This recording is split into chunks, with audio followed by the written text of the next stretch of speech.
بسم اللہ الرحمن الرحیم۔ حضرت صلی اللہ علیہ وسلم نے فرمایا، جب آدمی ثواب کی نیت سے اپنے اہل و عیال پر خرچ کرے پس وہ بھی اس کے لیے صدقہ ہے۔ صحیح بخاری حدیث نمبر 55۔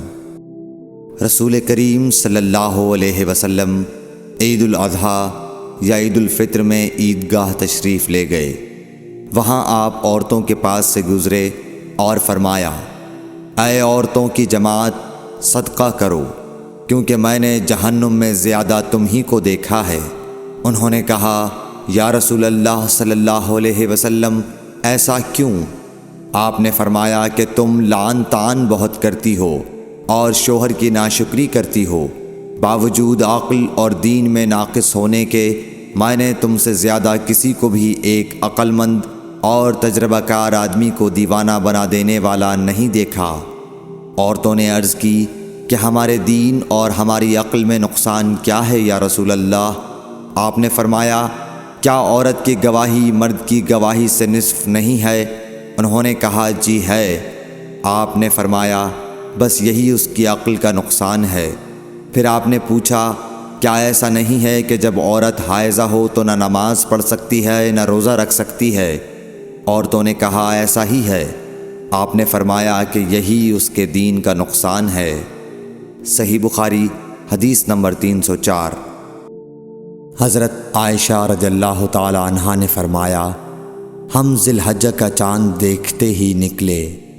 رسول کریم صلی اللہ علیہ وسلم نے فرمایا کہ جس کا دل چاہے تو اسے عمرے کا احرام باندھ لینا چاہیے، کیونکہ اگر میں ہدی ساتھ نہ لاتا تو میں بھی عمرے کا احرام باندھتا۔ اس پر بعض صحابہ نے عمرے کا احرام باندھا اور بعض نے حج کا۔ میں بھی ان لوگوں میں سے تھی جنہوں نے عمرے کا احرام باندھا تھا، مگر عرفہ کا دن آ گیا اور میں حیض کی حالت میں تھی۔ میں نے نبی کریم صلی اللہ علیہ وسلم سے اس کے متعلق شکایت کی تو آپ نے فرمایا کہ عمرہ چھوڑ اور اپنا سر کھول اور کنگھا کر اور حج کا احرام باندھ لے۔ میں نے ایسا ہی کیا، یہاں تک کہ جب حسبہ کی رات آئی تو رسول اللہ صلی اللہ علیہ وسلم نے میرے ساتھ میرے بھائی عبد الرحمن بن ابی بکر کو بھیجا۔ میں تنعیم گئی اور وہاں سے اپنے عمرے کے بدلے دوسرے عمرے کا احرام باندھا۔ حشام نے کہا کہ ان میں سے کسی بات کی وجہ سے بھی نہ ہدی واجب ہوئی اور نہ روزہ اور نہ صدقہ۔ تنعیم حد حرم سے قریب 3 میل دور ایک مقام کا نام ہے۔ صحیح بخاری حدیث نمبر 317۔ شفیق بن مسلمہ نے کہا کہ میں نے حذیفہ بن یمان رضی اللہ تعالیٰ عنہ سے سنا۔ حذیفہ رضی اللہ تعالیٰ عنہ نے فرمایا کہ ہم حضرت عمر رضی اللہ تعالیٰ عنہ کی خدمت میں بیٹھے ہوئے تھے کہ آپ نے پوچھا کہ فتنے سے متعلق رسول اللہ صلی اللہ علیہ وسلم کی کوئی حدیث تم میں سے کسی کو یاد ہے؟ میں بولا، میں نے اسے اسی طرح یاد رکھا ہے جیسے حضور صلی اللہ علیہ وسلم نے اس حدیث کو بیان فرمایا تھا۔ حضرت عمر رضی اللہ تعالیٰ عنہ بولے کہ تم رسول اللہ صلی اللہ علیہ وسلم سے فتن کو معلوم کرنے میں بہت بے باک تھے۔ میں نے کہا کہ انسان کے گھر والے، مال، اولاد اور پڑوسی سب فتنے کی چیزیں ہیں، اور نماز، روزہ، صدقہ، اچھی بات کے لیے لوگوں کو حکم کرنا اور بری باتوں سے روکنا ان فتنوں کا کفارہ ہیں۔ حضرت عمر رضی اللہ تعالیٰ عنہ نے فرمایا کہ میں تم سے اس کے متعلق نہیں پوچھتا، مجھے تم اس فتنے کے بارے میں بتلاؤ جو سمندر کی موج کی طرح ٹھاٹھیں مارتا ہوا بڑھے گا۔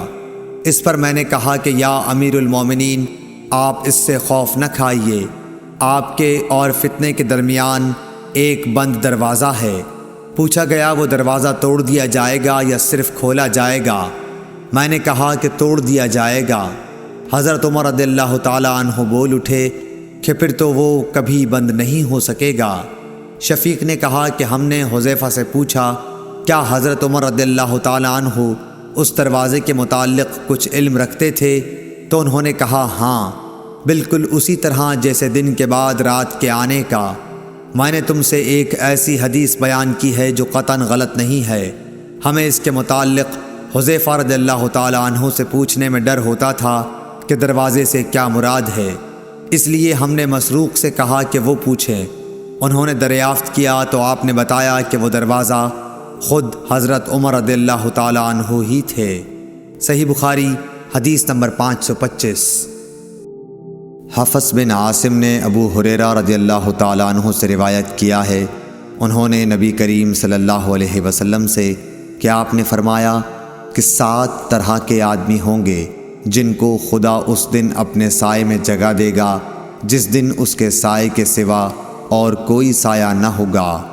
اول انصاف کرنے والا بادشاہ، دوسرے وہ نوجوان جو اپنے رب کی عبادت میں جوانی کی امنگ سے مصروف رہا، تیسرا ایسا شخص جس کا دل ہر وقت مسجد میں لگا رہتا ہے، چوتھے 2 ایسے شخص جو اللہ کے لیے باہم محبت رکھتے ہیں اور ان کے ملنے اور جدا ہونے کی بنیاد یہی للہ المحبت ہے، پانچواں وہ شخص جسے کسی باعزت اور حسین عورت نے برے ارادے سے بلایا لیکن اس نے کہہ دیا کہ میں خدا سے ڈرتا ہوں، چھٹا وہ شخص جس نے صدقہ کیا مگر اتنے پوشیدہ طور پر کہ بائیں ہاتھ کو بھی خبر نہیں ہوئی کہ داہنے ہاتھ نے کیا خرچ کیا، ساتواں وہ شخص جس نے تنہائی میں اللہ کو یاد کیا اور بے ساختہ آنکھوں سے آنسو جاری ہو گئے۔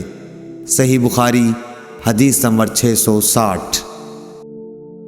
سفیان ثوری نے عبد الرحمن بن عابس سے بیان کیا، انہوں نے ابن عباس رضی اللہ عنہ سے سنا، انہوں نے فرمایا کہ میں نے عید الفطر یا عید الاضحیٰ کے دن نبی کریم صلی اللہ علیہ وسلم کے ساتھ نماز پڑھی۔ آپ صلی اللہ علیہ وسلم نے نماز پڑھنے کے بعد خطبہ دیا، پھر عورتوں کی طرف آئے اور انہیں نصیحت فرمائی اور صدقے کے لیے حکم فرمایا۔ صحیح بخاری حدیث نمبر 975۔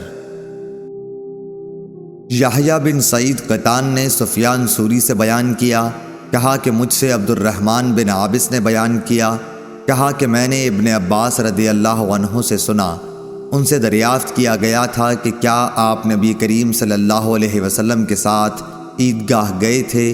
انہوں نے فرمایا کہ ہاں، اور اگر باوجود کم عمری کے میری قدر و منزلت آپ کے یہاں نہ ہوتی تو میں جا نہیں سکتا تھا۔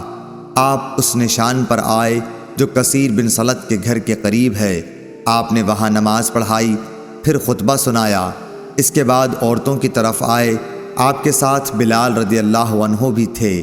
آپ صلی اللہ علیہ وسلم نے انہیں واعظ اور نصیحت کی اور صدقے کے لیے کہا، چنانچہ میں نے دیکھا کہ عورتیں اپنے ہاتھوں سے بلال رضی اللہ عنہ کے کپڑے میں ڈالے جا رہی تھیں، پھر حضور صلی اللہ علیہ وسلم اور بلال رضی اللہ عنہ گھر واپس ہوئے۔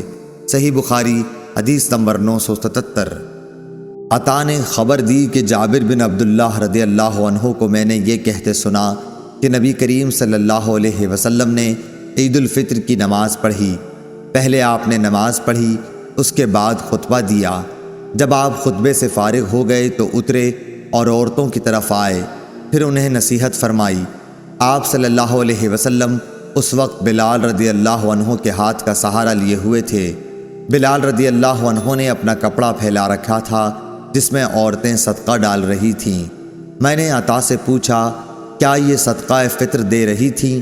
انہوں نے پوچھا کہ نہیں، بلکہ وہ صدقے کے طور پر دے رہی تھیں۔ اس وقت عورتیں اپنے چھلے وغیرہ برابر ڈال رہی تھیں۔ پھر میں نے عطا سے پوچھا کہ کیا آپ اب بھی امام پر اس کا حق سمجھتے ہیں کہ وہ عورتوں کو نصیحت کرے؟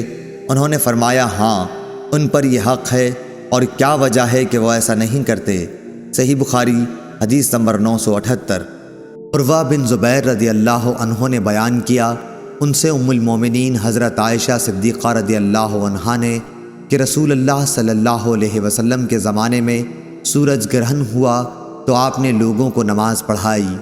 پہلے آپ کھڑے ہوئے تو بڑی دیر تک کھڑے رہے، قیام کے بعد رکوع کیا اور رکوع میں بہت دیر تک رہے، پھر رکوع سے اٹھنے کے بعد دیر تک دوبارہ کھڑے رہے لیکن آپ کے پہلے قیام سے کچھ کم، پھر رکوع کیا تو بڑی دیر تک رکوع میں رہے لیکن پہلے سے مختصر، پھر سجدے میں گئے اور دیر میں سجدے کی حالت میں رہے۔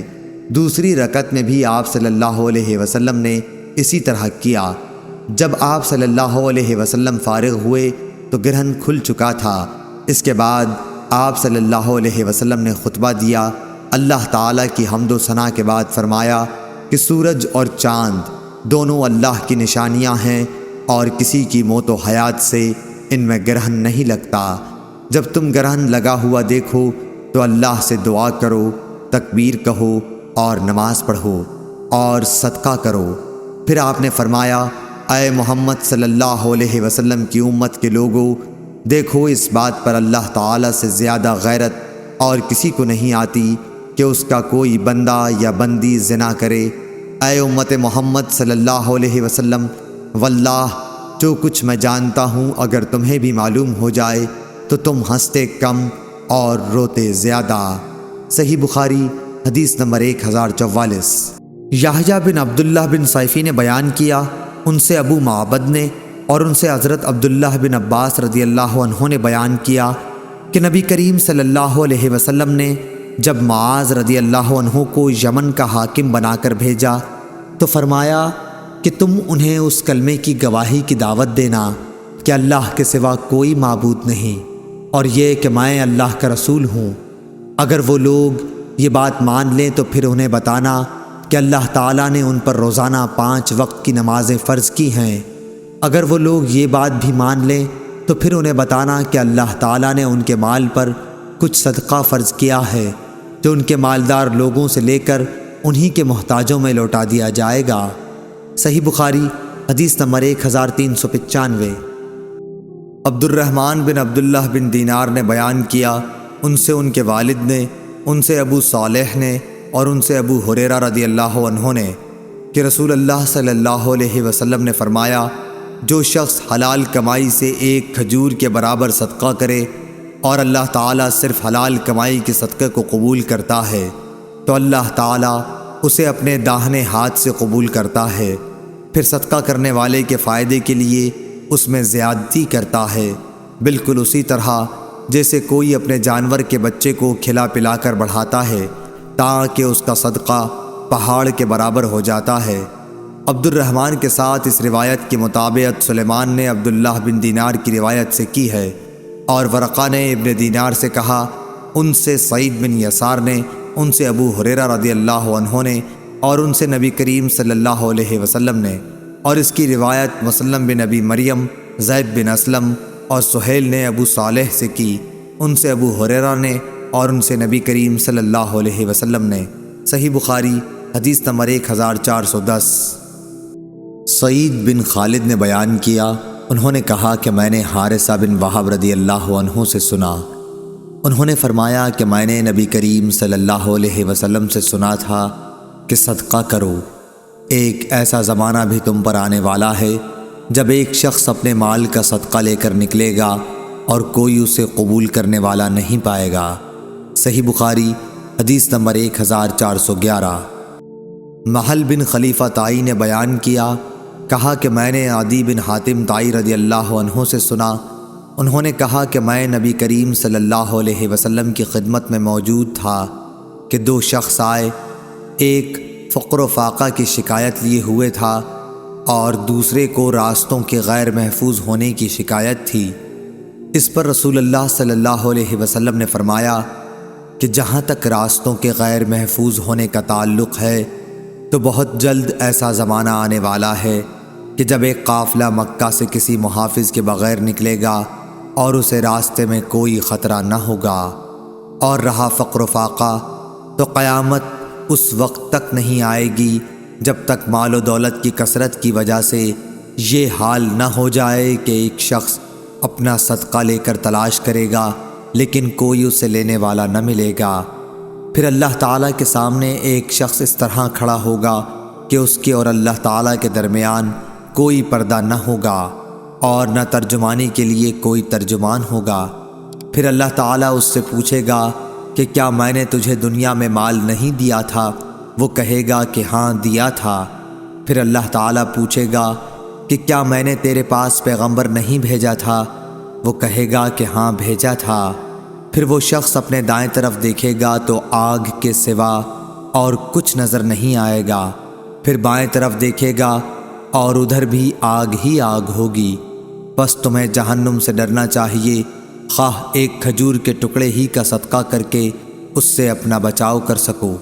اگر یہ بھی میسر نہ آ سکے تو اچھی بات ہی منہ سے نکالے۔ صحیح بخاری حدیث نمبر 1413۔ ابو اسامہ حماد بن اسامہ نے بیان کیا، انہوں نے کہا کہ ہم سے برید بن عبداللہ نے، ان سے ابو بردہ نے اور ان سے ابو موسیٰ اشعری رضی اللہ عنہ نے کہ نبی کریم صلی اللہ علیہ وسلم نے فرمایا کہ لوگوں پر ضرور ایک ایسا زمانہ ایسا آ جائے گا کہ ایک شخص سونے کا صدقہ لے کر نکلے گا لیکن کوئی اسے لینے والا نہیں ملے گا، اور یہ بھی ہوگا کہ ایک مرد کی پناہ میں 40 عورتیں ہو جائیں گی، کیونکہ مردوں کی کمی ہو جائے گی اور عورتوں کی زیادتی ہوگی۔ صحیح بخاری حدیث نمبر 1414۔